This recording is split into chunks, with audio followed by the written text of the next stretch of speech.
Hi guys, it's Loey. So I just washed my makeup brushes yesterday and I was thinking to myself, I need an excuse to wash them because I'm very unmotivated and I absolutely hate washing my makeup brushes and I would rather buy a whole new set than wash them, and that's just an example of how lazy I am. However, I did need to wash them and I thought to myself, what is a good video to film with my makeup brushes? And I wanted to do a drugstore makeup kit, like a makeup brush kit rather, just for so long. However, I thought that I would start off by telling you my holy grail budget-friendly foundation brushes. So some of them are drugstore, some of them are from different brands, but they are still very, very wallet-friendly. And I washed them and then I used the majority of them while I was doing my makeup today. So some of them are still dirty. Sorry about it. Let's start off with two of my absolute favorites that you can currently buy at the drugstore. I know that Walmart has started carrying Real Techniques. You can buy it at Ulta. They are extremely wallet friendly. They are amazing. You can even get them on sale sometimes for buy one get one 50% off, and they are fantastic. The brand is Real Techniques. Everyone knows about Real Techniques. Everyone loves them because they are so high quality and obscenely good. Probably my favorite foundation brush of all time is the Real Techniques Expert Face Brush. I like this because it's a little bit better than your traditional foundation brush. I don't particularly like foundation brushes, the ones that look like this guy right here, that look like a jumbo paintbrush. You can see I don't use it very frequently. I just don't like them. I think that they give you a very streaky look and I don't think they provide very good coverage. This is kind of similar to the idea of this, except it has a little bit more bristles to it. So it's denser and it's not as long. You get more control with how you do it. So it's the same idea as this, where you paint the foundation on like a paintbrush. However, I think it looks a lot more natural. You don't have brush strokes. It just looks very, very, very good. So what I do with this is I will apply it and kind of pat and then sort of sweep out. You also can buff with this. And I also use this for cream contour, as you probably can tell today. And I really like it. I think that this is a great beginner's brush if you have no idea where to start. It's good for creams, it's good for liquids, and it's just going to look very, very nice. The other Real Techniques brush that I have has to be bought in a set, and it is the buffing brush. The words have like come off on it.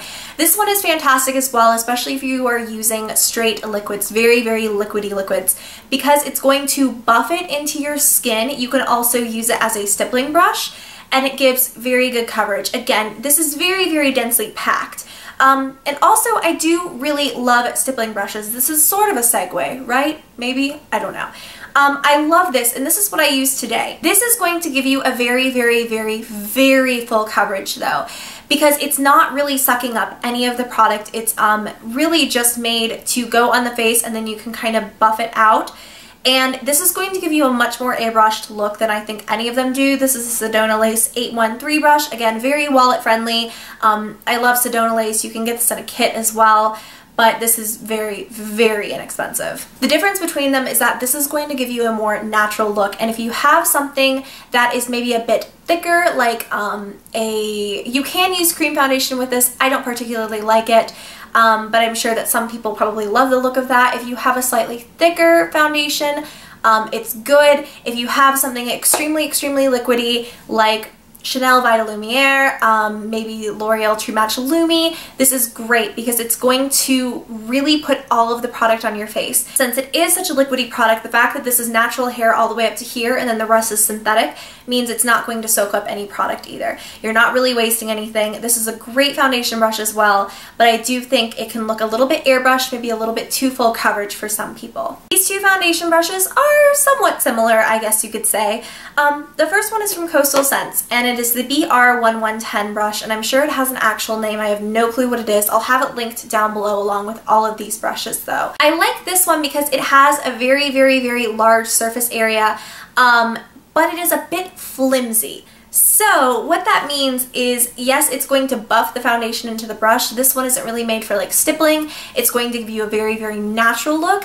However, the brush, or the bristles rather, are a bit longer than say something like this. With this you get a bit more control. With this you're going to look a lot more natural. This one is like $6 too, extremely wallet friendly, and I think that it could be good, but it does leave brush strokes from time to time. This would be really nice for cream foundations if that's what you typically use, because it is like so densely packed and you've got so many bristles here, but because of the longer bristles, you're going to get a more natural look and it's not quite as controlled. This is the Beauty Junkies Flat Kabuki, which I just got in and which I have just fallen in love with. It does have that wide surface area. You can see you've got a lot to work with. Mine dried kind of funky after the last time I washed it, but it has less of a length than the last brush. So you can see where this one, if you compare them side by side, it's a little bit longer.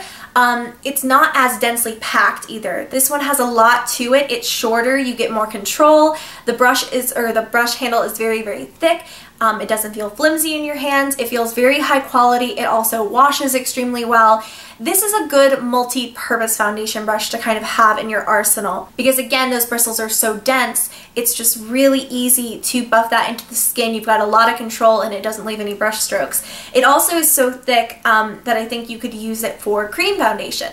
If you had a powder foundation even, this could be a nice brush for it because the way that it places product, if you had like a powder foundation and you just buffed it all over the skin, it's not going to leave all of that powder in one area. I also really like it for blending out cream foundation.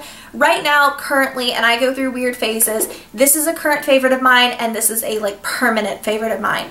I think that this is really good for beginners. I also think that this could be really good for beginners. Those are kind of my top two right now if you really are brand new with foundation and you have no clue what brushes to use. Now alternatively, you could use something like a beauty blender, which is going to give you an extremely natural look. I think that that could be a video in itself, however, so I'm not going to list that in here.